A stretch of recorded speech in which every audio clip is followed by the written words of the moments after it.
Good morning, everyone.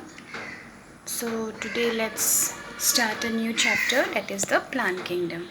Now, we know what is plant, isn't it?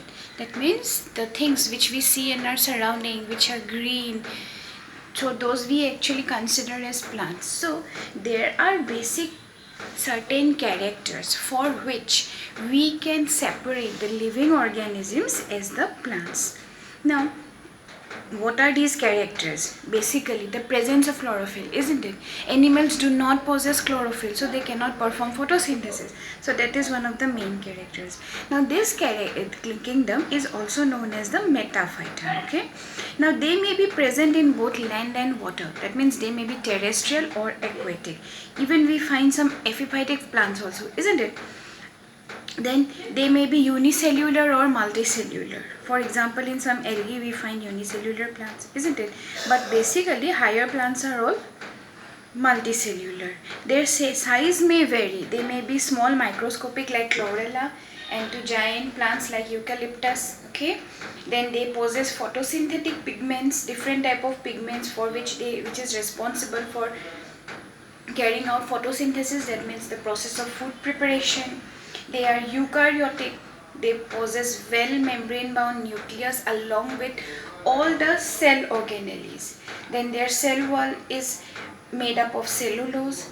It is a proper cell wall. Okay, cells are bounded with proper cell wall. Then the mature cell possesses central vacuole. The reserve foods are starch or carbohydrates. Okay. Then plastids, that is the pigments that are present, may be chloroplast, pheoplast, rhodoplast or chromatophores. Okay, that means depending upon the type of the plant, it may be either red color, brown color, green color or whatever it is. Then thylakoids are present. Thylakoids means it is a part of the chloroplast, okay, which is responsible for carrying on photosynthesis. Then their growth is indefinite. Indefinite means in the sense that when the plant is growing, okay, we can't say that this will grow to only this particular height. The branches, the leaves, the flowers, they can grow to any height, any extent, isn't it? So that particular thing is known as actually indefinite growth. Okay, so we cannot be particular or we cannot be sure of a particular size. That's why that is indefinite growth. Now the body forms, it may be branched, it may be not, it is branched, isn't it? And it is an irregular type. That means now when the branches are going on, we cannot say that this branch will go in this direction and it will take the shape of this particular thing, isn't it? So that is called the irregular growth. So plant, while we are studying the growth of the plant, one thing is that it will be it will show indefinite growth and irregular growth. Okay, it can go in any direction.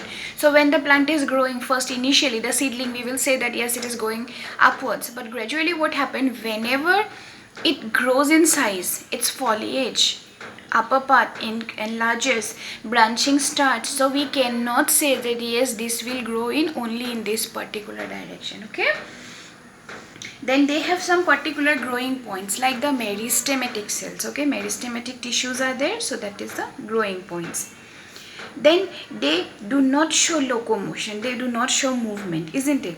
But again there is an exception. That means the branches, the flowers, they what happen, they move towards as per the direction of the sun. So that is also we can consider to some extent it is a movement. Okay, then they possess some sort of inorganic crystals. Their reproduction is completely well developed. Okay, asexual, sexual, vegetative, both, all the three types of reproduction they show. Now these are actually the basic characters for the plant kingdom. Now before going in details to the details of the plant kingdom, let's first study about the classification system. Now initially what happened, we have studied about 2, 3, 4 and 5 kingdom concepts. So there we have observed that the living organisms are classified into two parts. Okay, basically plant and animal. Now these plants are, again what happened, they also consist of a huge number of population, isn't it? So that huge number has to be simplified, or it has to be divided into smaller groups so that we can easily study them. Okay, so for that what happened, different classification systems has been proposed. The first system is the artificial system of classification. This is based on comparison of one or few superficial traits. That means the characters that are considered are completely superficial, something imaginary characters like habitat, habit, morphology. External characters are taken into consideration, whatever we see with our eyes, and accordingly they are classified. But the main problem is that whenever we classify in this particular thing, the distantly related plants come close together and closely related plants go far away to different groups. Okay, so that is the main problem with this classification. Actually, it was done by Aristotle first. Okay, Aristotle divided the animal kingdoms into enema and anema, that means with red blood cells and without red blood cells. Then he divided again into aquatic and terrestrial animals, oviparous, viviparous organisms. Okay, but in case of plant classification, it was first put forwarded by Linnaeus.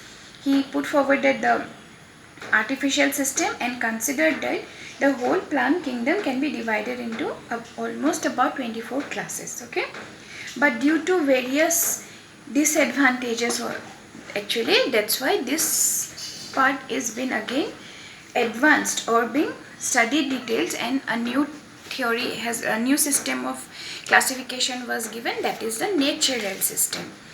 The natural system, actually it was put forwarded by Bentham and Hooker, and it was published in there, and whatever they studied was published in their book Genera Plantarum. Okay, this is based on comparison of large number of nearer permanent characters which bring out the natural affinities of organisms. That means here we study about morphology, their external appearance, anatomy, their internal tissue systems. Okay, then embryology, what type of embryos they are forming, how the embryos are developing, cytology, their cell structure, what type of cells are there, whether it is unicellular, multicellular, what are the cell constituents that are present. So all these characters were studied, and then what happened, the plants were classified, and that's why this is much more better than the artificial system. Okay, because it could establish the natural relationship among organisms, and it indicated all the possible origin of the different taxa, and that's why it can also explain some of the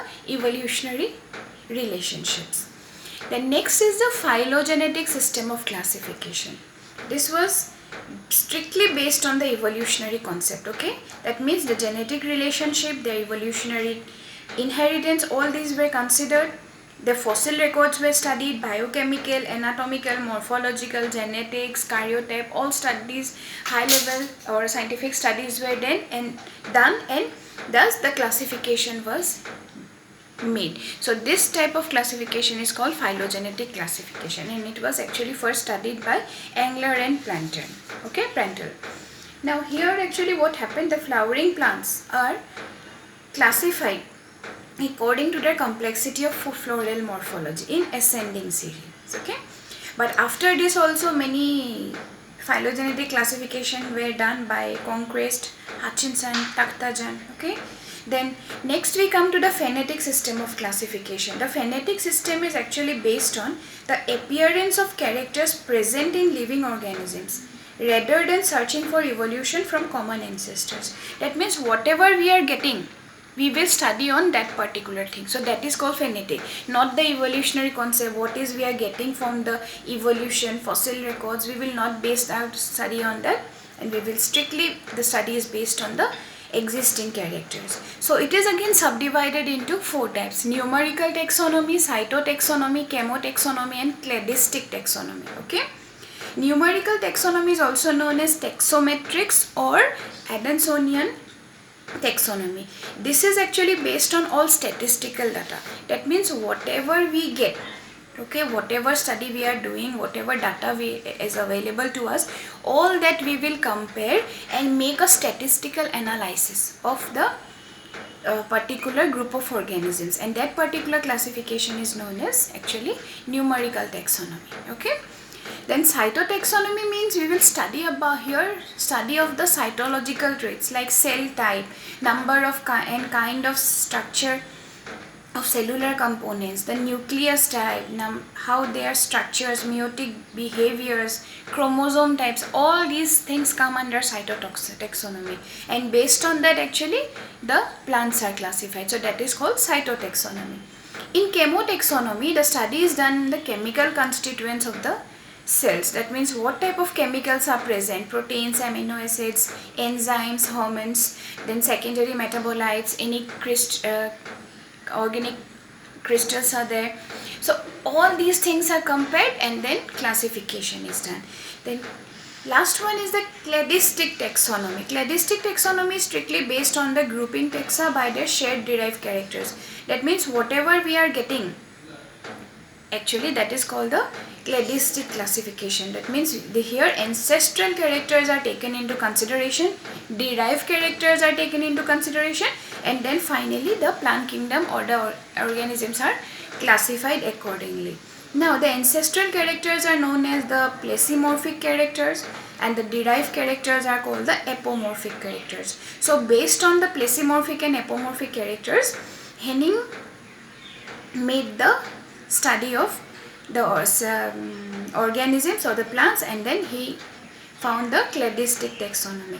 Here actually after when the study is done, a phylogenetic tree or cladogram is prepared, which is strictly based on the ancestral and the derived characters. Okay, so this is the basic classification system on which we will further divide the plant kingdom in different groups, and we will study them in details in our next classes to come. Okay, so beforehand you study the type of classifications. Okay, what are the different type of classifications, what are the basic criteria that are used for classifying the plants in each and every system, and then you go through the books properly, study them very well. Okay, and if you have any problem, then please let me know.